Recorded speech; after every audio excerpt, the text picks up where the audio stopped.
as a small primer, a beginner, to cover 50 masail in usul al-fiqh. 50 masail. Over 5 volumes. That's not a primer. That's, subhanAllah, that's a last will and testament. That's a massive book. But he left that behind. He did a commentary on the Sahih of Imam Muslim. He did a commentary on the Sahih of Imam al-Bukhari. He didn't finish it, but he got up to the book of Hajj, if memory serves me correct. Ibn Rajab, rahimahullah, with his knowledge and his depth, he was one of the great scholars of his time.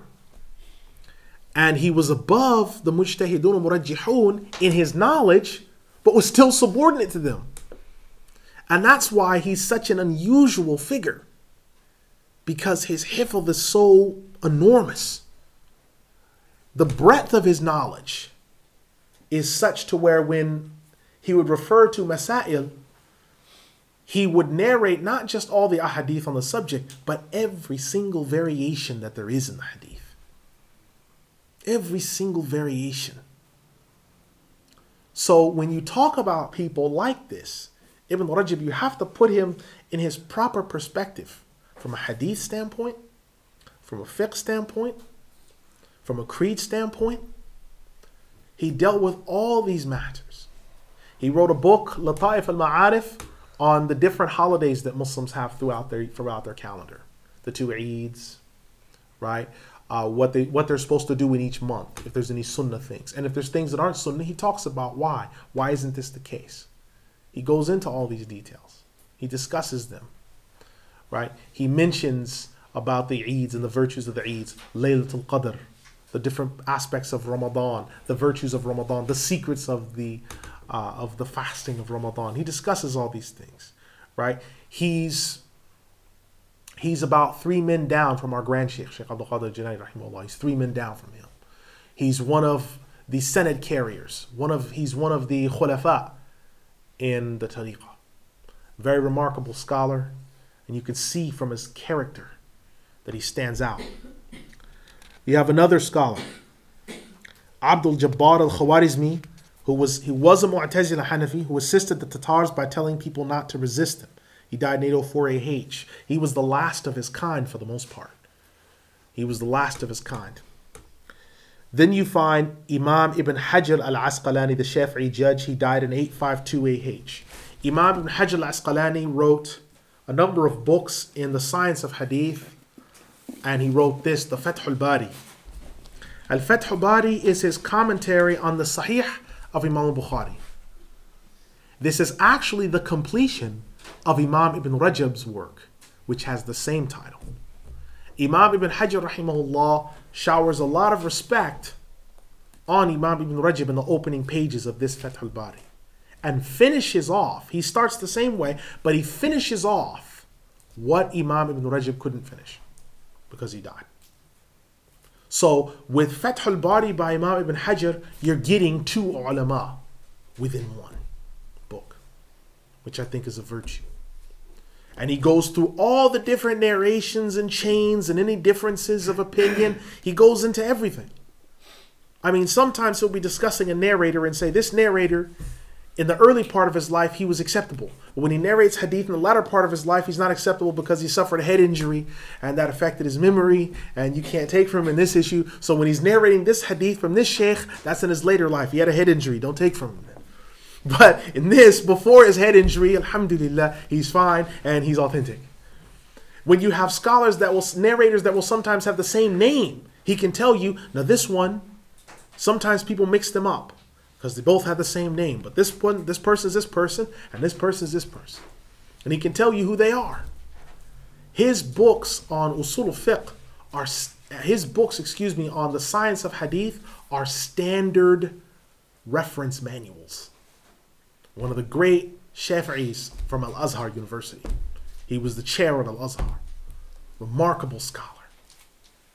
Imam Ibn Hajar, he wanted to quit in the early part of his career because the science of hadith was so grueling and so difficult. And one of his teachers, a female scholar, said, young man, do not quit. I perceive greatness in you. You must not give up. You must continue. And he continued, and he worked hard at it until he became one of the greatest hadith scholars of all time. If you find someone speaking ill of Ibn Hajar or saying he's a great scholar, but don't sit with that person, because certain people this ummah just agrees upon. Imam al-Nawawi, Imam Ibn Hajar is one of Imam Ibn Hajar al-Asqalani rahimahullah, he's one of them. People just agree on him.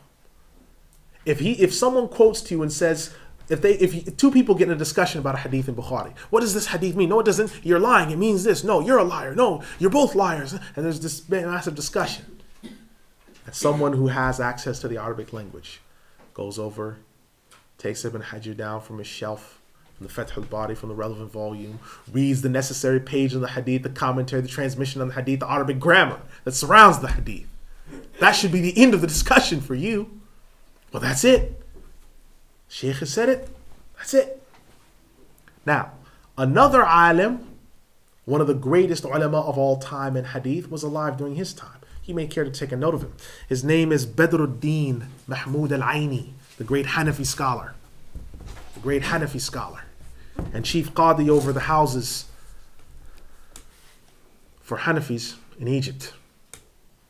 If he is not the greatest Hanafi scholar that ever lived from Egypt, he is one of the greatest. Imam Badruddin Mahmud al-Aini. He found out about Imam Ibn Hajar's classes on Fath al-Bari, and he had some of his students go to them, and they would write down the notes and take it back, and he would answer them.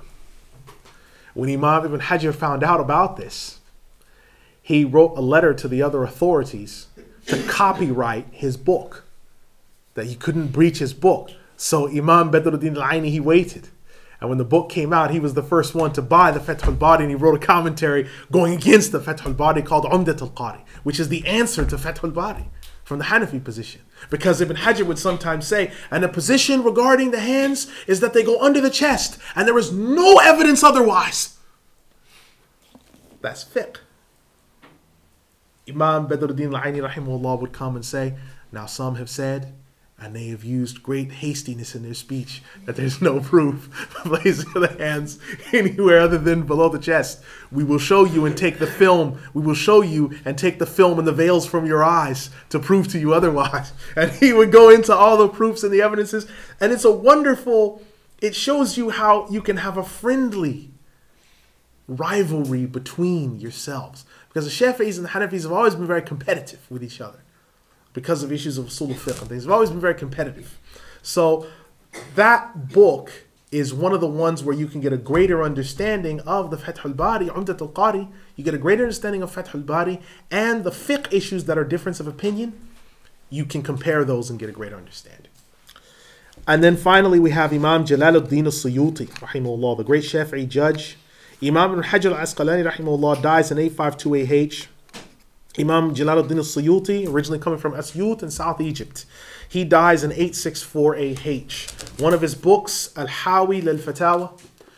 Imam Jalaluddin al-Suyuti wrote 625 books in every single science of the Sharia. I'll say that again. He wrote 625 books in every single science of the Sharia. He said one day, because he was glorifying Allah subhanahu wa ta'ala, and he said to some of the other ulama, because he said, I don't say I'm the most knowledgeable of all time, but I say that I am the most knowledgeable in my time, with the exception of Al-Khidr. If you should gather all the ulama in front of me, if I was to blow on them with my breath, I would blow them down. That's how confident he was about his knowledge and his ilm. If you brought them all in front of me and I just blew on them, they would just fall over. That's how much ilm Allah subhanahu wa ta'ala has given me. Now this alim, he is really, in a sense, the first one who popularized the position in a really strong way. The position had been stated before by some Ash'aris, but he was the first one to really give it mobility, particularly in Egypt, where he was at, where he lived. He gave the position mobility among Ash'aris that the Prophet ﷺ's grandfather, his uncle Abu Talib, and his parents all died Muslims. because that was not the prior Ash'ari position. The prior position was the opposite of that. And I won't quote it again other than to say that it was the opposite of what most people in this room think. Now, he did that. It popularized among the Ash'aris. How? Because he took a lot of the proofs that the Maturidis, the latter-day Maturidis, used, and he incorporated it into his books, particularly Al-Hawil al-Fatawa. And he bolstered the proofs and discussed it from a hadith standpoint, because he was a wonderful hadith scholar. And he championed this position. And so now, today, from all the disputes that are happening regarding this issue, you find Imam al-Suyuti's name usually near the top of the list of ulama. No, listen, the ulama have said, a lot of them have said that this is the position. Look, what is this? Imam al-Suyuti has said in Al-Hawil al-Fatawa that this is our position. Because he popularized it that strongly. Prior to that time, that was not the dominant position that the Ash'aris held. They held the opposite position. Imam al-Suyuti at one point was seen, when he got in a discussion with some of the ulama, the language that he used made them ask him, are you claiming that you're an absolute mujtahid? And he said, no, because he said that I look directly at the sources and I derive with istikhraj and istinbat. And the language that he was using, some of the ulama said, are you claiming that you're an absolute mujtahid? He said, no, I am still very much attached to the school, but I'm saying that Allah has blessed me with all the teachers that I've had, that I'm able to look at things and have itqan that other scholars don't have. Because obviously absolute ijtihad, you see, requires an absolute mujtahid to teach you, which would have been the next question that those ulama would have asked. So fortunately, he answered correctly and said, no, I'm not claiming that. Now, Imam al-Suyuti, also in the latter part of his life, he isolated himself from the people and wrote extensively. This is part of where his 625 books came from. He wrote a tafsir called the Jalalain. Him and another author, Imam Jalaluddin al-Mahalli, wrote this book. It's commentary. It's supposed to be a short, pithy tafsir of the Qur'an that someone can use for linguistic and other purposes. Right? The commentary, a book on, I think the best commentary on the Jalalain is the Hashia by Imam Ahmad al-Sawi, the great Maliki scholar, who died 1282 Hijri, if memory serves me correct. That's probably, I think, Allahu Alam, the best commentary on the Jalalain, because it's 4 volumes. It's really good. It's really good.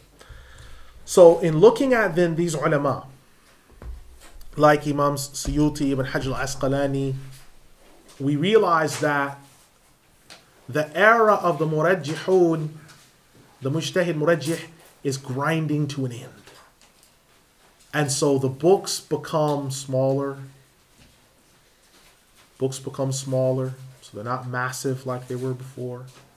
The commentaries start to become shorter, right? There starts to be less of some of the open debate that we saw and more consolidation of what's already there. And this is the aftermath of the extinction of the mujtahidun al-murajjihun. But their legacy remains behind. It remains with us. أقول قولي هذا استغفر الله لي ولكم أستغفر الله إن الله غفور رحيم يرحم الراحمين. Now, alhamdulillah, Allah blessed us to end on time. Is there a question over any of what we've covered today from the believers? Is there a question? Because I know I must have left something out, or maybe I didn't explain something in depth as fully as it could have been covered. Is there a question from anyone? Something that I've left out? No? There's no question at all? SubhanAllah. That just shows I didn't think that it was that clear, but alhamdulillah, if it was, mashallah. Next week, we should, inshallah, be covering from 865 to 965. So, inshallah, we come close to the Ottoman takeover. And hopefully, inshallah, we reach it. And please remember to make dua for us, inshallah, as we make dua for you. Wassalamu alaikum.